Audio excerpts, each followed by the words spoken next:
Make sure the outtakes don't get online.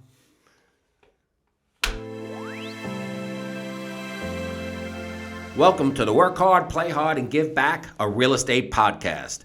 I'm Mike Litzner, broker owner of Coldwell Banker American Homes, and we're here at the studio at American Homes, here in the new regional Mount Sinai office. And today, as our guest, we have none other than Scott Rosenberg from CrossCountry Mortgage. Welcome to the show, Scott. Thanks for having me. Awesome. So I think we have a great show today. Before we get into any questions, I want to remind our audience, if you like what we're doing here, don't forget to like and subscribe. We'd love to have you at some of our future episodes. And remember, stay to the end. We always have to drop the mic question, which is always a lot of fun. We hope to catch you a little flat-footed, something interesting, so non-industry. So again, welcome to the show, Scott. We're excited to have you here. Obviously, you're a mortgage loan officer, 30 plus years? Yeah, 35 years. 35 years. Wow, you've been doing this. What, you started at 12 or what? I started when I was late 20s. I'm 60. I'll be 61 in 2 weeks. All right, there you go. All right, well, happy birthday. Thank you. So, so it's an incredible career span. You know, what first drew you to the mortgage industry? I just fell into it. The mortgage industry isn't something that somebody looks to get into. No, you're not in like elementary school and they say, what do you want to do when you grow up? It's like, I want to be an astronaut. I want to be a cop. No, I want to be a loan officer, right? I was an executive recruiter. We'll Okay. call them headhunter, right? Okay. In the computer science, computer programming business. Yeah. Right after we had a big Black Monday stock market crash, doing a lot of Wall Street companies. Right. They realized everybody got laid off, and they didn't need to pay us the big commissions to find them employees anymore. Okay. They basically staffed up their HR for their HR departments, and they just hired people directly. So I need to do something else. And I was looking in the newspaper, and I saw an ad for a mortgage loan officer. All right. So for our younger audience members, a newspaper is that paper thing that they used to have before the internet. Okay. That's right. It was pre Indeed. It was pre Indeed, ZipRecruiter. None of that even All that existed. stuff, yeah. Existed at the time, and it was for the Anchor Savings Bank. And it was, Okay. you want to be an anchor banker. You know, people Oh, our yeah. age probably remember them, right? Yeah, I was working at a Rockville Center. And I said, let me try this. Everybody needs a mortgage. Everyone's buying a house. Yeah. So let me Let's give hope it a so. shot. And that's how I got started. Yeah. Wow. So Scott, your client reviews, they consistently praise your availability, which is so important, obviously, in mortgages. In a market that moves so fast, what is your core philosophy as it pertains to, accessibility? I want to treat my client just like I'd want to be treated if I was Right. the customer. People don't realize the pressure a lot of home buyers are under when they're trying to buy a house, right? There's multiple offers going in on the house. The agents are putting deadlines in. It's got to be in by 5 o'clock tonight. Yeah. So you want to make sure that if somebody calls, you're there. Because Yeah. if they don't call me, they're picking up the phone to call somebody else. Because in all reality, loan offices are all over the place. New Right. York, in our area, is the highest concentration of loan officers. Yeah. So if it's not me, it's somebody else. Yeah, and you have to impress the client, the mortgagor, right? Right. As well as the agent who's referring you, right? Right, And correct. who's more demanding, the client or the real estate agent who refers? Yeah, most of the time, believe it or not, it's the agent. Yeah. You know, it is, but they're under the pressure. It's Yeah. and they're trying to get the deal, and they're trying to do what's best for their client. Right. And having information, and having their client educated, so that when they make the offer, and it goes through, Right. that they don't change their mind. Right. So to me, just being available to them to answer any kind of questions. Yeah. I've been in the Coldwell Banker offices for about 15 years. Right. And what I've learned is that I'm part of their team, right? Right. I'm there to help them any way I can. And if they need something, whether it's 9 o'clock at night or Sunday afternoon at 3 o'clock, you have to be available. Yeah. Because that's the nature of the business. 100%. Well, with real estate being a 7-day business, Yeah. so that means if you want to play with the real estate That's agents, correct. you got to be available Yes. 7 days. So how, with such a demanding schedule, how do you balance or manage that schedule? Well, the first thing is that bringing my family understanding what the job is, Yeah. right? Because Get it doesn't, buy-in. right, they're buying, right? They know now, my wife knows that phone is glued to me. Yeah. Middle of dinner, I'm out to dinner, I might step away from the table, because, Yeah. that's what's paying the bills. Right? Yeah. So you just learn, and it's an attitude. So the mortgage market today is dynamic, to say the least. What is one misconception that real estate agents or home buyers currently have about the interest rates so to speak, or qualifications? I guess the biggest misnomer, as now the Fed talks about cutting interest rates, Right. is that when the Fed cuts interest rate, it doesn't directly affect the mortgage market. Right, the interest rate Right, that correct. the end user is Right. paying. So last month, the Fed cut rates 0.25%. The Right. phone is ringing off the hook for the person that had 6.25, thinking, now will I get 6%? Right, And the last couple of rate cuts, mortgage rates actually went up. right. Right. So that is probably the biggest misconception. For our audience, because part of our audience, obviously, we have a big, real estate, following, but Yeah. we also get some consumers out there. Right. So, would it be safe to say that the end mortgage rate is affected by the Fed cutting rates, but the problem is more about timing, so to speak? Correct. Right. A lot of times the rates will, as the market is out there and the Fed is talking about a rate cut, Right. that's when you'll start to see the mortgage rates drop. Right. Then The when they- anticipation. That's right. And then now they make their announcement that they're going to cut the rates. Right. What was the message that they said? Right. Does that mean rates are going to continue to drop? They're looking for more cuts? Right. What's unemployment look like? What's inflation look like? And based on their comments will dictate Right. what's going to happen. What the actual rate the Correct. end user pays. Correct. And It's affected. unfortunately, in our world, the more people are laid off and unemployment numbers are higher, the lower the interest rate's going to be. Right, right. Right. That's interesting. And you don't want to be rooting against the economy. No, I need For your own people to be benefit. working so they can afford to pay their mortgage. Yes, exactly. It's a combination. What misconceptions does the consumer have on qualifications or available programs? Right, so a lot of consumers, let's talk first-time home buyers, because Yeah. that's the biggest part of the Yeah, market it's right important, now. important engine that drives Right. the rest of the market. A lot of them think there's a lot of free grant money out there. Okay. And those programs are great. There's a lot of first-time home buyer programs. They're more of a buzzword. Right, Depending upon your incomes and where you're purchasing your home will Right. really dictate what programs are available for you. right, right. And that's the big, that most people have, what kind of grant money? I'm a first-time home buyer. What can you give me? Is my rate lower? Yes, on some of the programs they are, if their income level Right. isn't that high. In our area, because the cost is so high, a lot of the people make more money. Right. And don't fit into the programs. well, Right. Is it safe to say that you need to still qualify for the loan, so you need to show Correct. enough income to qualify, and then you have to make or not make too much income in order to qualify for the grant, so that That's they're correct. counterweights, so it's that slim. Correct, and the little thread that you have to thread the guidelines needle. for the first-time homebuyer programs are tighter than let's say the qualifying ratios. We call them a debt-to-income ratio. Yes. They are lower for a first-time homebuyer program than they are for a regular conventional loan. Right, right. It makes it harder for them to get into those programs. Yeah. So what other programs do you see out there that are either popular now, like fixed rates, adjustable rates? Is there, Sony May at certain things, which is the State of New York Yeah, mortgages? State of New York Mortgage Association, Sony May. It's a great loan. It's a first-time homebuyer loan. Yeah, They have the lowest rates out there based Okay. upon your income. right. Right.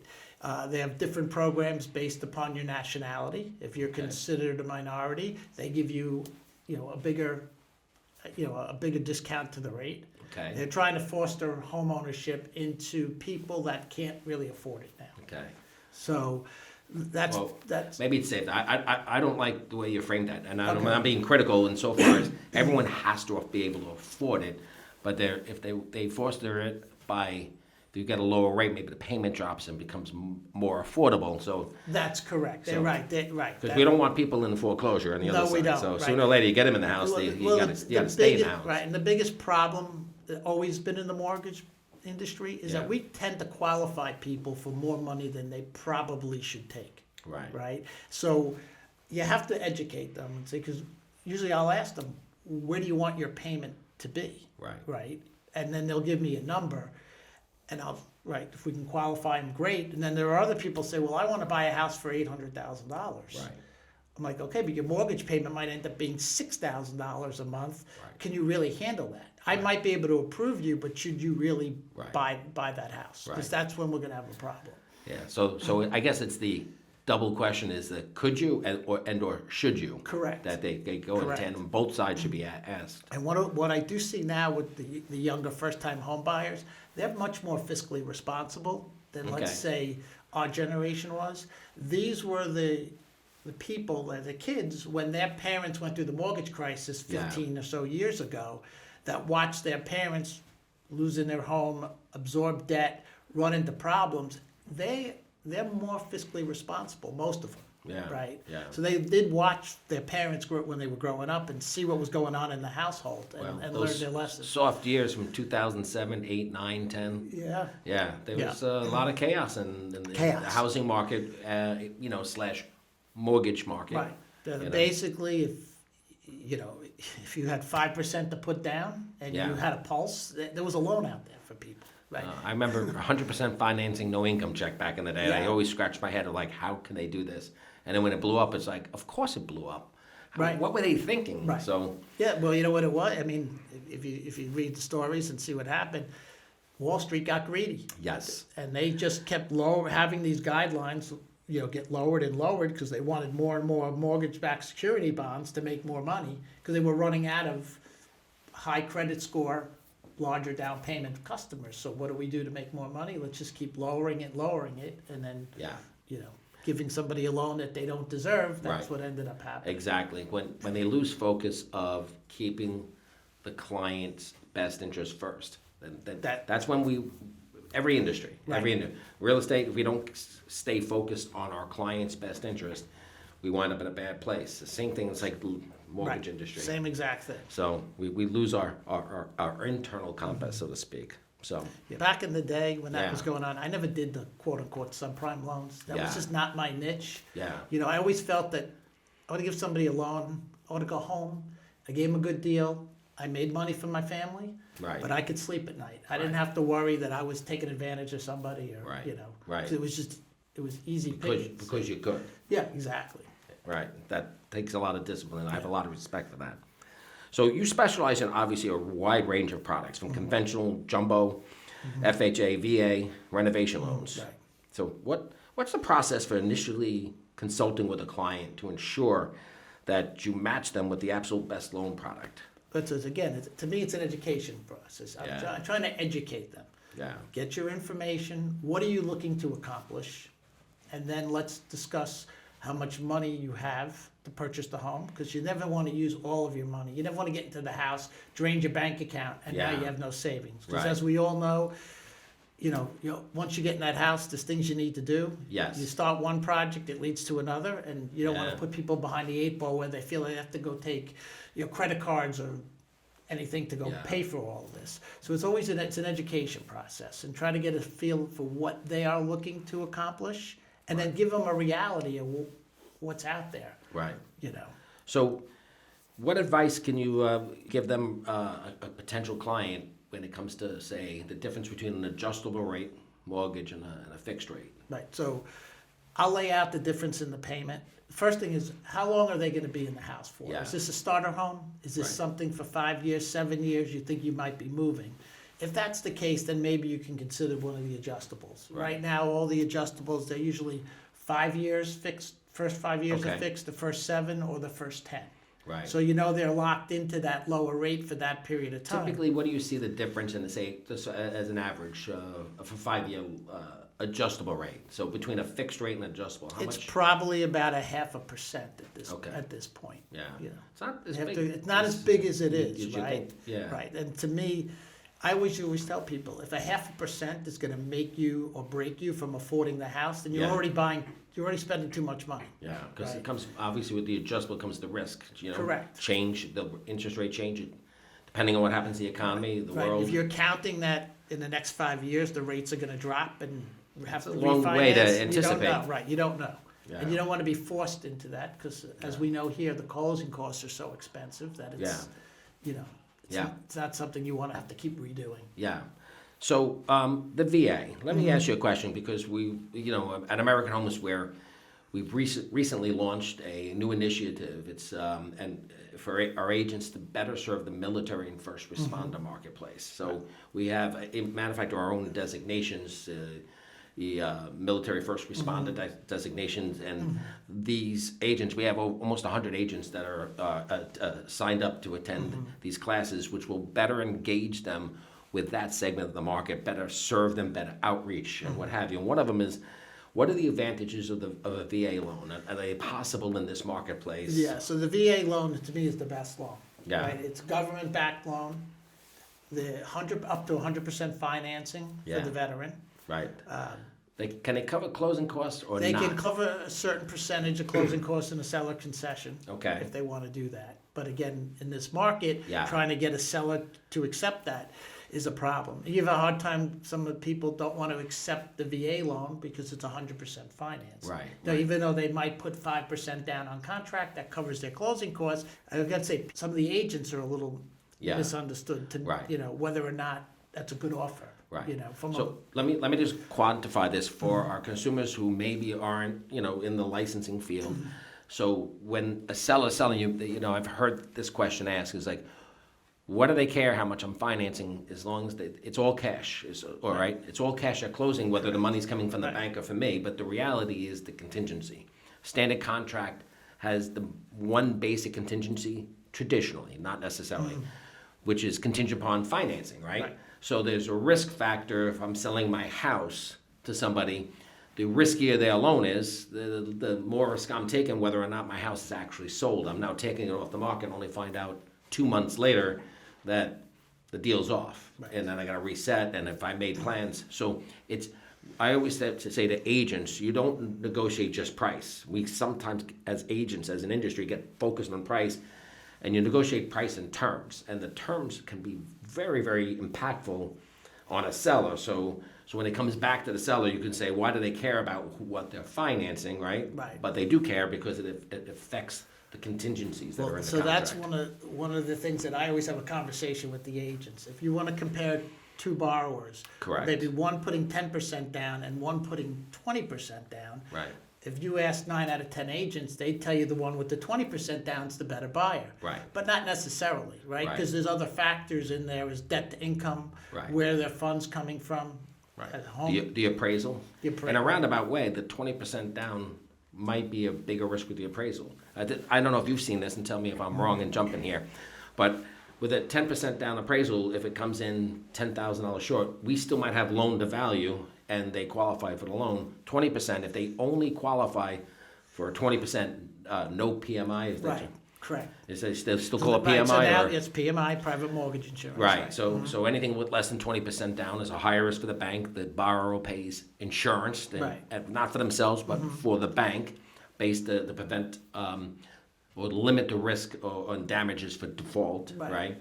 And what happens is if you qualify only with a 20% or more down payment, the appraisal comes in $1 short. You don't qualify for that loan. Right, now, right, so the PMI isn't as expensive as people think it is. Right. I have to avoid PMI. If you're putting down between 15 and 19.99% where you don't need it, it's Right. it's a minimal amount. Right. They could also just pay a small amount up front if it affects the debt to income ratio by Right. adding that payment in there. Right. But you have to make sure that they have the additional funds Correct. to cover it if it comes in Yeah. short. But a lot of times, I've had people putting down 40%.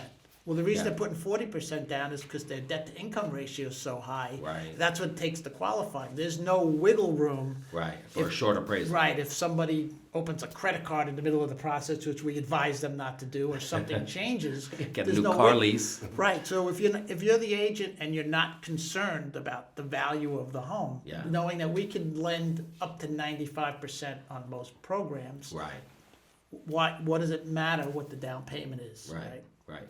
Especially if you trust the loan officer that they Right. did their due diligence. Correct. Right. Correct.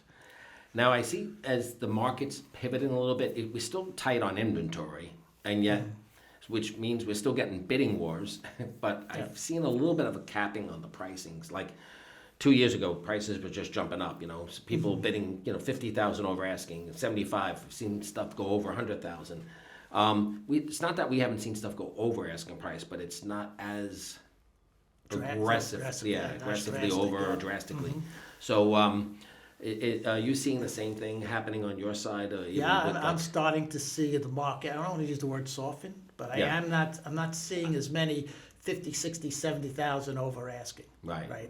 But I think that's because a lot of these buyers, they read things on the internet, which isn't Okay. always true. Correct. But they think it's the gospel, right? Right. So They hear the markets are soft, and it is in different parts of the country. Not in our area. Oh, I will tell you from our side, and we handle thousands of transactions from at American Homes, we are not seeing a decline in prices. Right. We're just seeing the increase slow down. Right, correct. So the appreciation is not going as aggressively, and I don't think it was at a sustainable pace. Right. You can't have a 10 or 20% appreciation rate when salaries aren't going up fast enough and expect the market to continue to respond to that. Right. At a certain point, people just can't afford the prices, so they leave the marketplace. Not that people don't want to own real estate, they literally can't afford it. So right. they leave the marketplace, supply and demand come into play. And it's one of the fundamentals we always have to remember, supply and demand commands the price of any product, right? Right, correct. So it's interesting, so you're not seeing the issues with the appraisals as much as we were a year or two ago. No, I don't have none of the appraisals, knock on wood, are coming in short. And occasionally you do see it on maybe a condominium or a co-op, because that value is really only what the last unit in that complex sold for. Right. Where a house, there's so many more different variables. Right. And I have not had an appraisal come in short on a home, and I can't even think how long. Yeah. Right. Yeah. So let me pivot a little bit from the different types of loans and appraisals to really the relationship between a loan officer and real estate agents. What advice can you give an agent to better prepare their buyers for the mortgage process, really to ensure a smoother or quicker closing? Right. So the first thing that they really need to do is not just take a word. Are you pre-approved when they're meeting with the client? Right. Let me see the pre-approval. Who are you pre-approved with, and let me speak to them to see what they checked. Right. It's a matter of, did they just look at a pay stub? Did they run a credit report? Because some of the bigger banks, they call you pre-approval, pre-qualification, the different buzzwords. I know some of the bigger banks that don't pull a credit. I don't know how anyone could Right. issue a pre-approval without one. Right. Did the loan officer look at the bank statements and see, do they have the assets? Are there deposits going in? And things that could come up. Right. So you need to be a little bit more thorough. I think sometimes some of the agents are so happy to have gotten a client that they just jump right in. Right. Without asking more or better questions. Right. At CrossCountry and a lot of other lenders, we have we can issue a commitment letter on the borrower prior to them finding a house. Okay. So it'd be subject to the contract, the appraisal, the title. Okay. So now if we do that, it only takes a day or two to do that for the customer. Now they're fully approved. Right. Right. Underwriter looked at the file, not just the loan officer, and now that you have a commitment. It should make them much stronger and more comfortable. Is there a reason why a buyer wouldn't get what we call a pre-commitment? No, there's no cost to them, so why not do it? Right. Right. I think some of the buyers feel like if they're doing that, they're locking in to that loan officer, which is not the case. Right. Right. Since it's not costing them money, there's no downside. Right. And I'll tell most of the customers, look, you shouldn't even worry about shopping interest rates until you find a house, because they change like the stock market. Correct. So you want to get the pre-approval from me, the minute you know that your offer is accepted, that's when you should start making calls to other companies to see where rates are at. Correct. Now, let's talk a little bit about locking in, because I think this is another misnomer. Yeah. So I'm shopping for a house, I'm pre-approved based on a 6.5 interest rate, or whatever it is, right? How much wiggle room on that interest rate do I have before I worry about my pre-approval? So obviously if it drops 0.25%, I should be golden, but if it goes up 0.25%, should I be alarmed? Well, on each individual client, that's the conversation we're having. Yeah. You're giving a pre-approval. When you as an agent see that pre-approval, is that the maximum that they can qualify? That purchase price, mortgage amount, and real estate taxes? Because a lot of people that's a wild card, right? And homeowners insurance, as we know here on Long Island, the homeowners insurance costs have gone up dramatically. Correct. So when you're pre-qualifying them, it's okay. What did you use for the homeowners insurance? How much is the maximum taxes on the house? Yeah. And where's the maximum interest rate? The agent should know the basics. What needs to be done for a pre-approval. They don't know how to do it, but they need to know. So when they're working with that customer, they can say, "Well, what did you provide your mortgage guy for the pre-approval? Did he look at your W-2s, pay stubs? Right. What do you do? I know you have. You can't ask certain questions. Right. Right. There's discrimination, but I can. right? Right. And it's important to know what they do for a living in my purpose because it determines what kind of documentation we might supply. Right. So it's important for that agent to speak to the mortgage person and find out what did you document from this Right. customer. Right. You know, I have a lot of times if I have a customer where I know you're talking the rate they're just qualifying for based what's on that pre-approval. Yeah. I will tell both them and the agent, please text me the house you want to show them and let's run the numbers before you go Right. look at it and make Right. sure they qualify. Right. Yeah. So let me ask you a question. What's the difference? We touched on VA first-time buyers. What's the major difference when you deal with a high net worth buyer? Jumbo loans usually have more documentation required. Okay. A lot of times they need extra reserves, right? So they Okay. have to have so many payments in reserve. There could be a retirement fund, a 401k, they have to be liquid. But Right. the bank has to know that, God forbid, they have 6, 7, 8, 9, 12 months, depending on the program. Right. In the bank that they can make the payments in Okay. case they don't. Is it true that jumbo loans many times are a slightly better interest rate than, Yeah, than, they than are. conventional Yes, right, loans? because it's a different market. Yeah, Yeah. sure. So you think there's higher risk there, but it's not. So in not our necessarily. area, the high cost areas where we live in, Yeah. you have your conforming loan limit. Yes, which Then is which it's going up to, I think it's I know. 837, I think they just announced.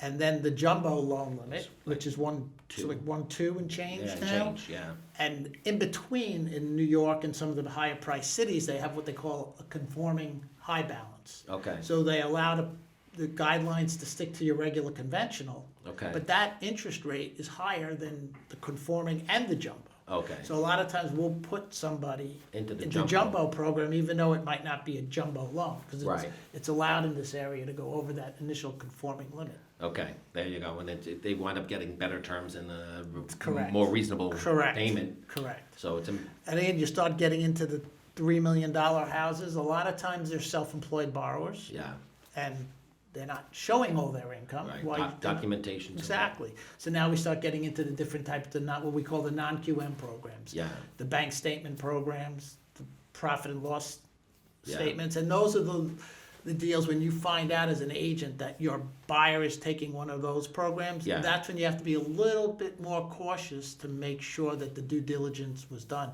Yeah. Did an underwriter review the 12 months of bank statements to verify the deposits? Right. Or is that the loan officer just doing his Yeah. because there are it's things magic. behind the scenes. They don't just take the deposits. They Right. take an expense ratio out because if that's your business account, Right. you're not getting all that money that was deposited. You have to pay out expenses, Right. rent, Right. salaries, things of that nature. Yeah, yeah. So different programs have different expense ratios. So you have to make sure that it was looked at and done Yeah. properly. Yeah, excellent feedback there. So, all right, as an agent today, and we're coming down the end of 26 now, right?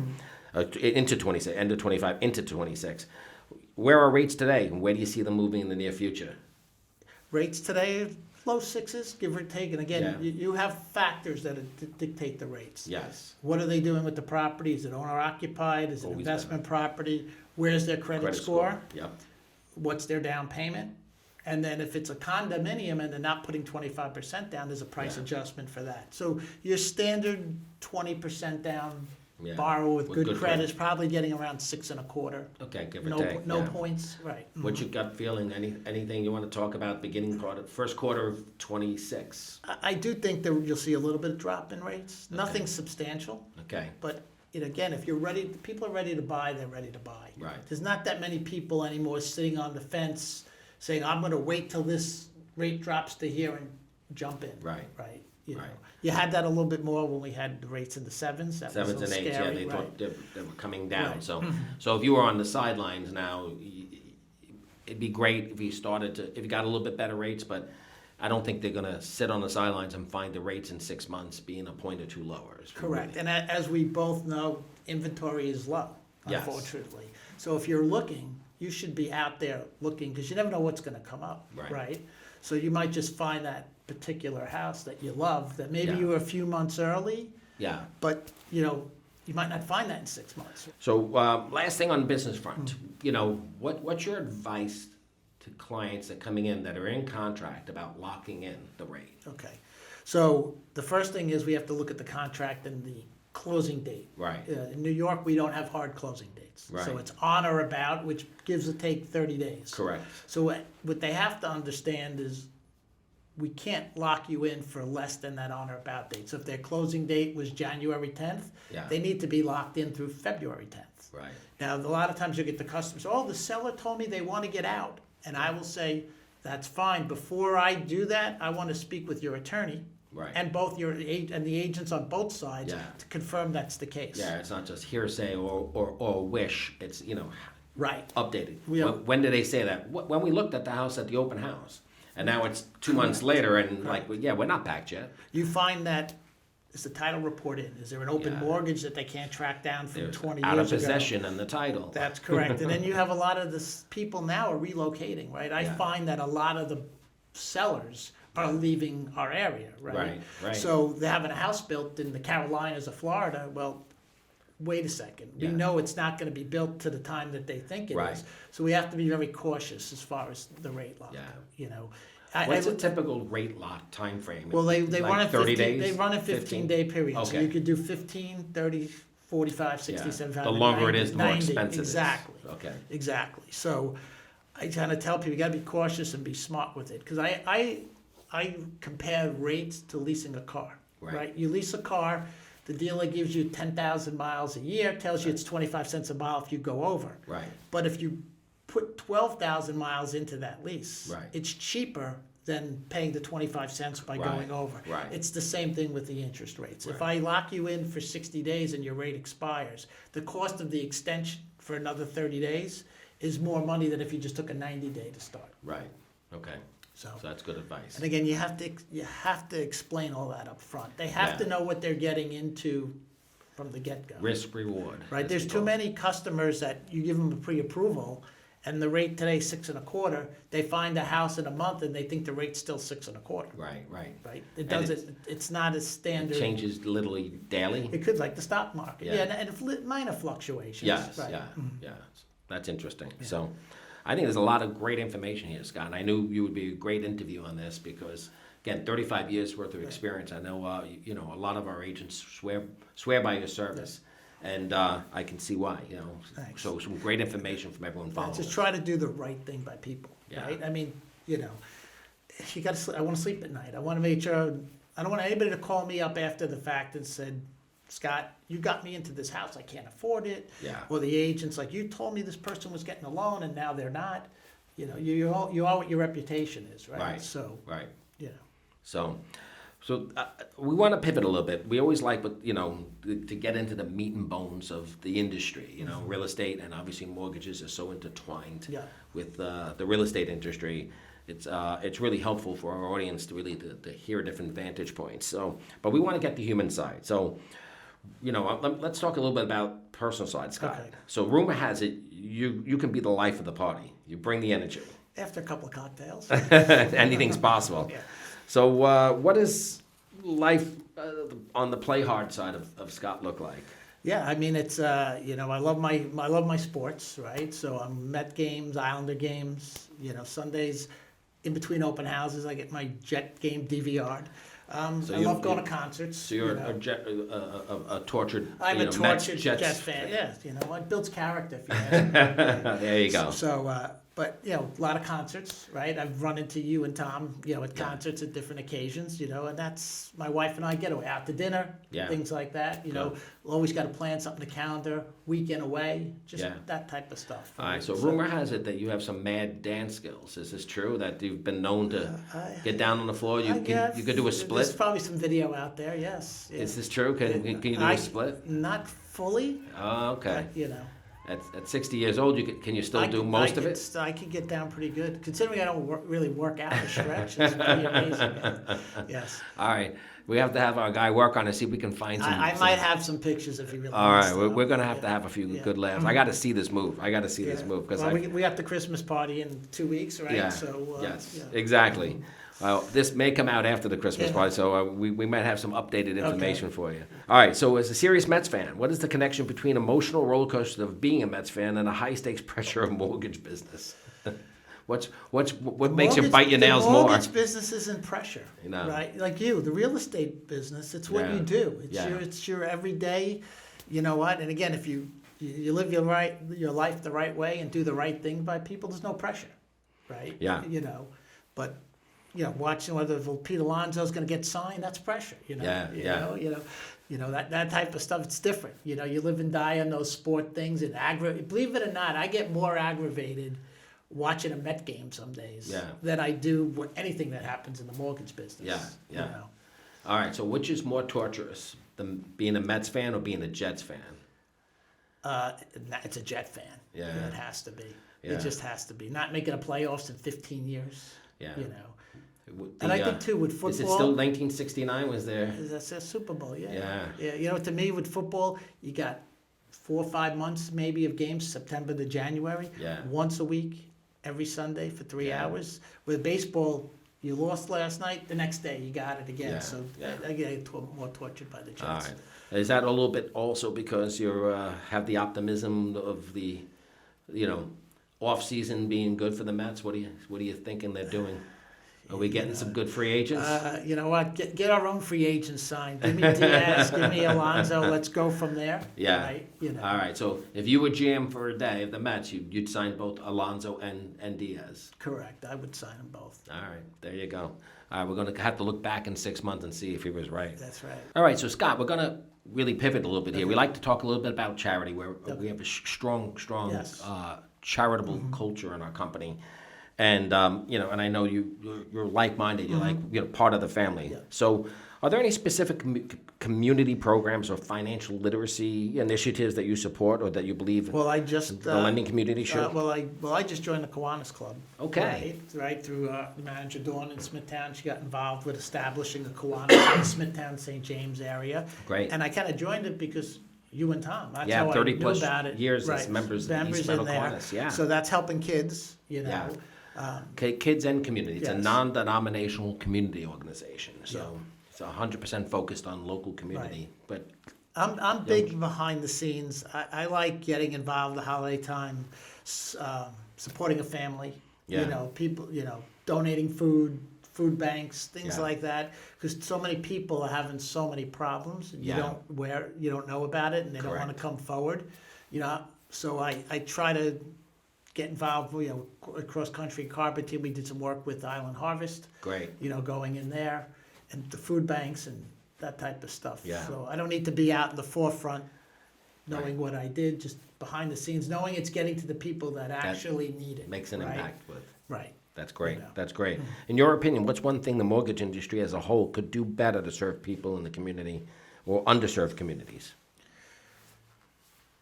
That's a good question. You know, because a big part of what's going on in the mortgage industry is trying to get the underserved communities to buy a home. Right. Right. And sometimes they really shouldn't. They're not really financially ready. And everybody thinks the American dream is to own a home. Yeah.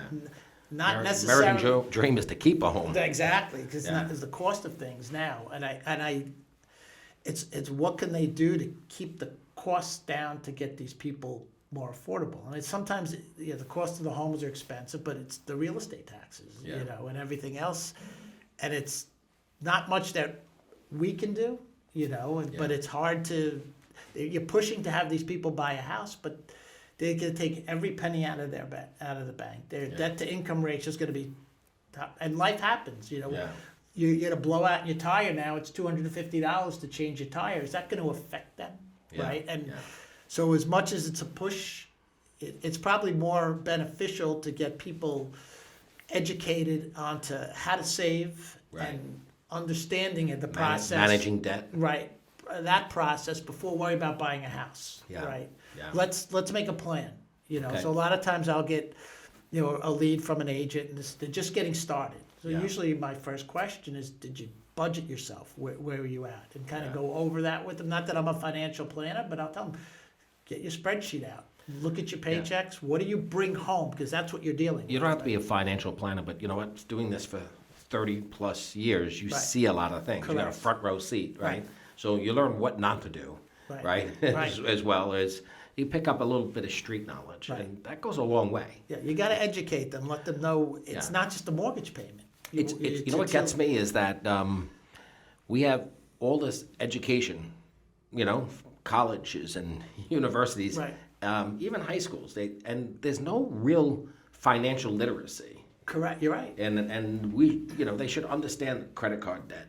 Good debt, bad debt. Not every debt is bad. You can make debt work for you, Right. and gain, financial, wealth and independence if it's managed correctly. So I always looked at my credit score as an asset, as an opportunity, and it served me well over the years by having good credit. It allowed me access mortgages, financing, capital to make investments in properties that have paid tremendous dividends. What I think a lot of people don't realize is the credit score affects everything they do in life, Correct. right? So their car insurance is affected by their Yeah. credit score, right? So Yeah. now, if your credit's not good, your car insurance rates are going to be substantially higher, even if you never had an accident. Right, right. So it affects their homeowner's insurance if the credit Yes, is right. yes. And people don't realize that. Yeah. And to me, let's educate you. Whether it means you're not going to buy for a year, but let's Yeah. get you on a plan to understand Yeah. what your expenses are. They don't take into consideration utility bills. Yeah. Right. If you're handy, great. But if you're not, it's $200 for the plumber, electrician just to walk in the door And before say they hello. fix anything. Yeah. Right. So where are you getting that extra money to pay for all these things? Right. Like I said before, you blow out a tire in a car, or your car goes. What are you going to do? Yeah. Right. Yeah. So So let me just ask you a little bit. I know you consistently contribute to the Heart of American Homes, Yes. our foundation. What other charitable endeavors are near and dear to your heart? yeah, I had a couple of different cancer societies. My mother had passed away from ovarian cancer, so I'll contribute to that.